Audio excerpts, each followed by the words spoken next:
Okay guys, magandang araw sa inyo lahat at welcome back ulit sa ating YouTube channel. Bali today, ang gagawin po natin dito is actual checking na po tayo ng mga continuity ng ating mga linya rito sa ating circuit breaker. Ngayon, ipapakita ko sa inyo mga master kung paano nga ba mag-check ng ating mga linya, especially yung ating mga ilaw, para makasigurado tayo na tama lahat yung ating ginawa. So ngayon, sasamahan niyo ako. Tara. So ayun mga master, bali ito yung ating panel. So ngayon, babaklasin muna natin yung ating cover. So kahapon ginawa natin dito isa, nilagyan ko na siya ng label. Ayan.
So ang gagawin natin dito mga master, isa kukuhain ko po rito yung continuity ng ating bawat linya.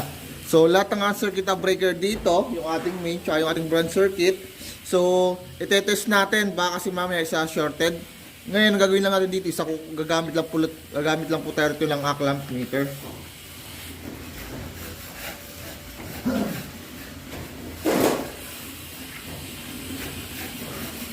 Ayan.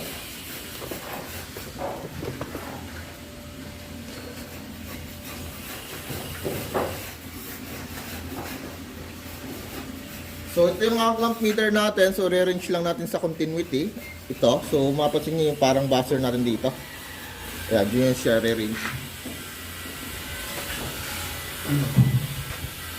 So baka sige mamaya isa shorted yung ating ginawa, so hindi natin siya pwedeng itaas yung ating circuit breaker or supplyan.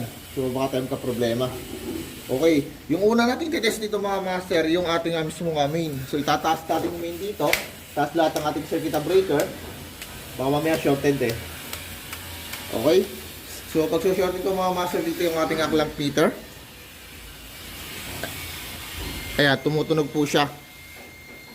So ito yung test probe natin. So dapat, kapag nilagay natin siya sa mismo ibabaw, sa line 1 at line 2 natin, so dapat walang shorted yung ating ginawa.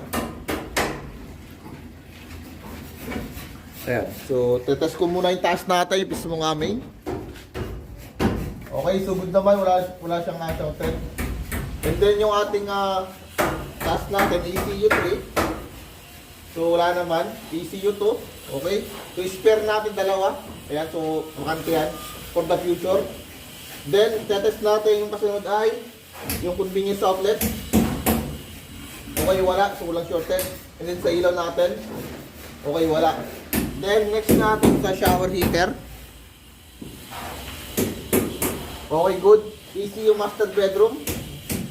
Okay, spare, wala. Makante. Then, convenience outlet natin. Master bedroom, tsaka sa terrace, sa CR. And then last, yung ating sa ilaw sa master, terrace, tsaka 3-way.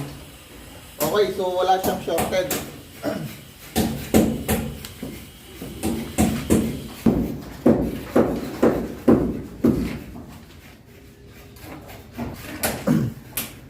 So ngayon dito mga master, ang gagawin po natin dito, yung actual checking po ng mga ilaw.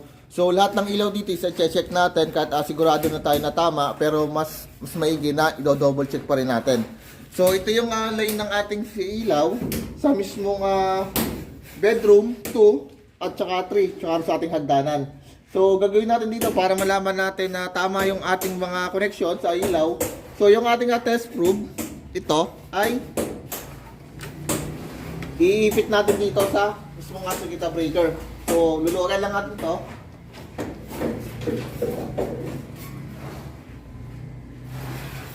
Then, pasok natin itong test probe natin. Yan. Then, yung ating isang test probe na itim.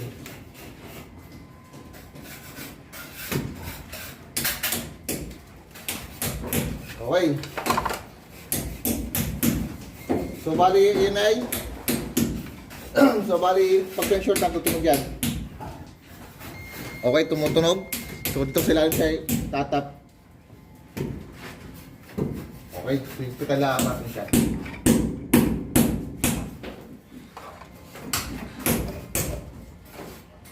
Okay, so, okay na siya mga master.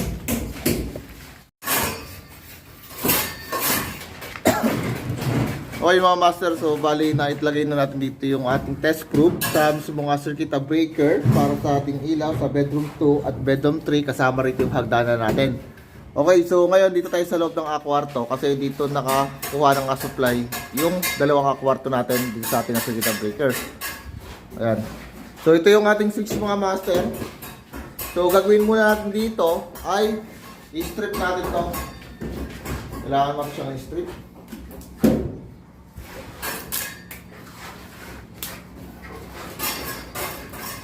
So wala pa kasi tayong switch kaya ito gagawin muna natin. So i-strip ko muna rin.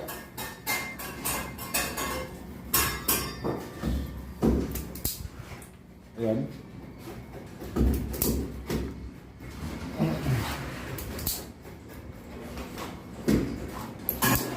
Okay. So itong isang may tip na dito yung sa center light natin. So ito muna yung pag-shorten ko. Dalawa kasama yung ating line 1. Okay. So mapapansin nyo isa wala, di pa tumutunog yung ating clamp meter dito. So wala pa siyang continuity. Ngayon yung ating center light sa taas, so yun yung pag-shorten natin. So dapat yan ay tutunog yung ating clamp meter dito sa ating panel. Okay.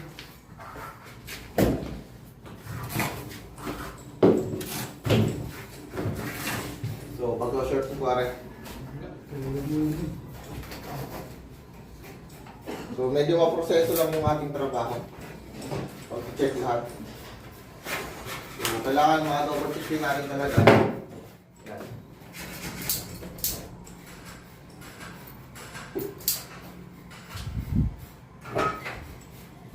So pag-shorting ko dito yung ating line 2. Are, yung walang take na yun, tsaka yung ating return. Ayan. So pag-shorting ko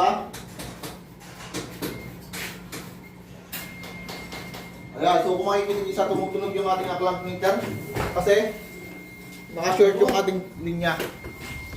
Ayan. So tumutunog siya. Kung makikinig nyo.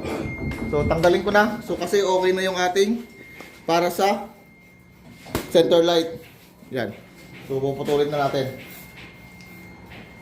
Okay. So good na to. And then yung dalawang may tip natin dito mga master. Are, ito naman yung para sa ating pin light. So lahat natin siya pag-shorten. Ayan. So lahat natin siya tetest. Okay. So pin light tayo. So dyan kayo sa panel para makita ninyo, para makinig ninyo. Okay, so yung dalawang ilaw doon, pin light yun.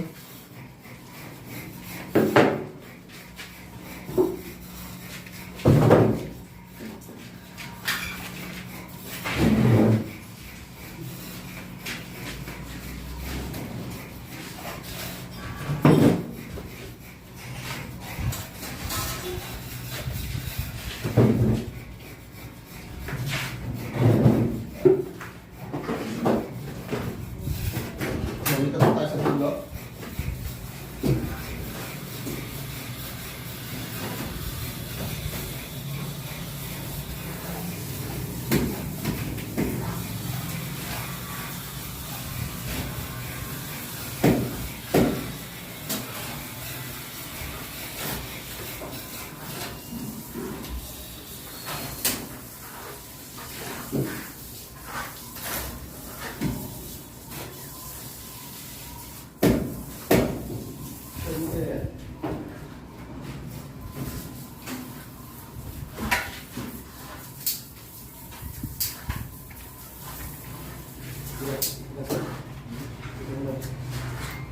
tumukulog siya mga master ha. Okay, susod na to.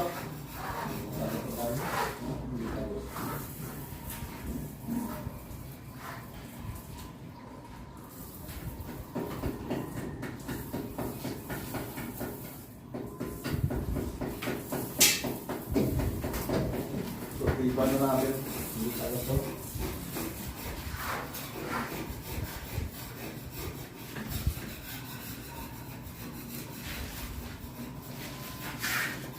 Wala po daw.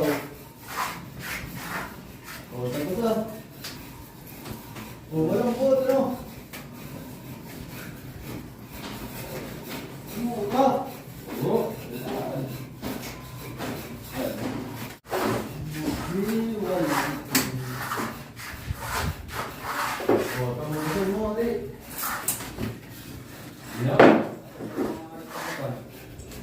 Ito naman, kapila.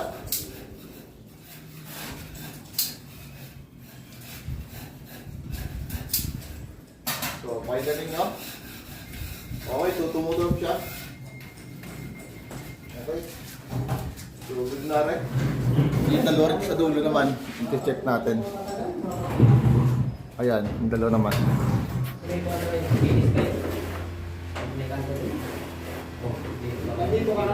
Oo.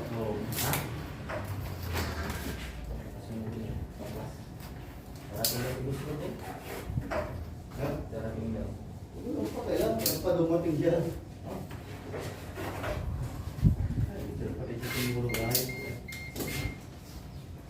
Okay, so tumutulog. Okay. Good na to. Sabi natin. Ha?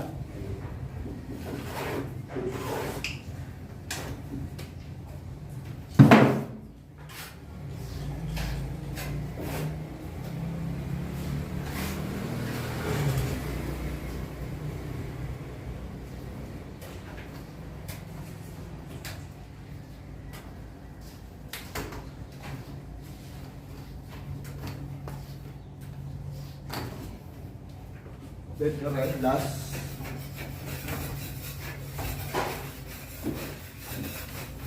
Okay, dahil ko ulit.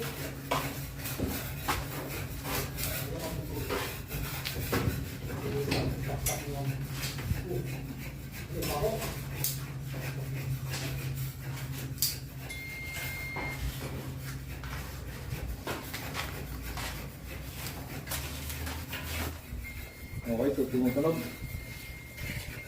Okay, good.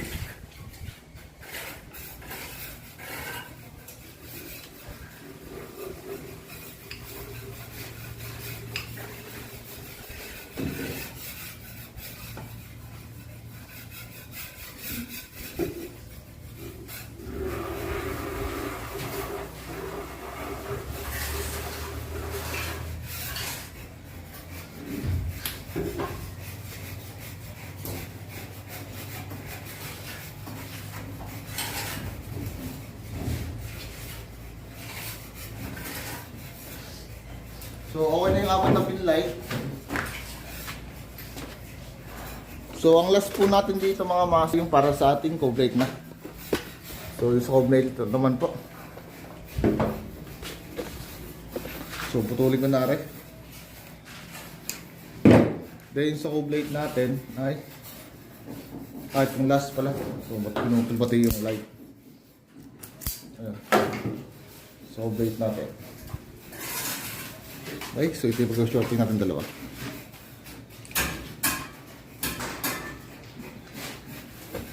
Ganda. So yung co-blade natin mga master saan dito. Ayan. So pakinggan nyo na lang yung tunog ng ating panel. So pag-shorting natin. So kailangan kasi makatuwang.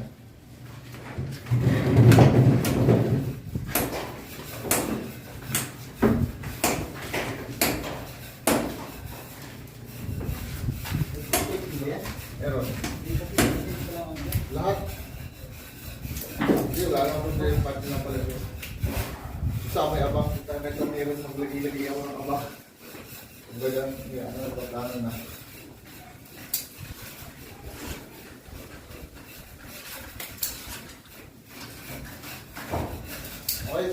mga master. Okay, so ito yung club kita tali. Ito yung good na.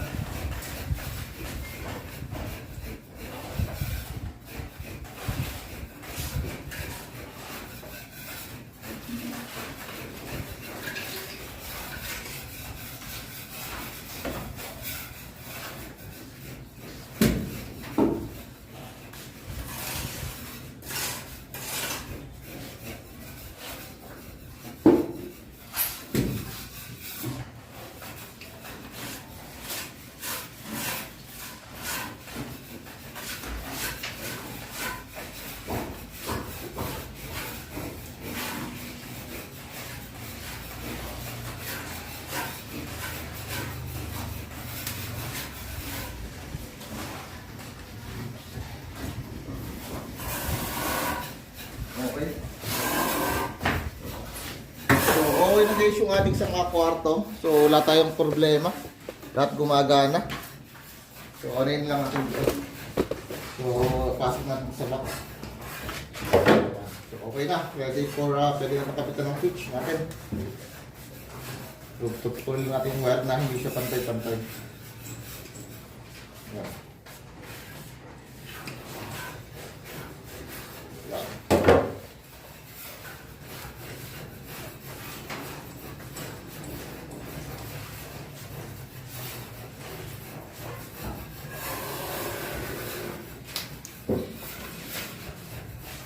So kasama po mga master yung kabilang kwarto dito. So same lang din gagawin natin procedure, kaya lang hindi ko na ipapakita kasi paulit-ulit lang yung gagawin natin. So ganun lang yung gagawin natin mga master, step by step.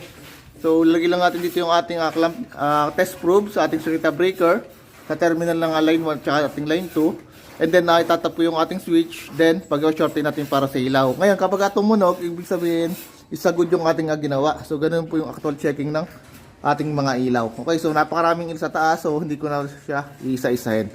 So after nyan, lilipat tayo sa lightning outlet sa master bedroom terrace. So ito naman po siya. So dito na muna natin siya ilalagay. Okay, so since hindi pa tayo tapos ng pag-checking, so still na-check po muna yung ating test probe. Okay? Okay mga master, so bala dito tayo ngayon sa ground floor. So ito naman guys yung ating kine-check kung meron ba tayong shorted sa ating ginawa. So actual checking ng ating mga continuity. So mga master yung ating panel. So katatapos ko lang i-check yung ating mga circuit breaker.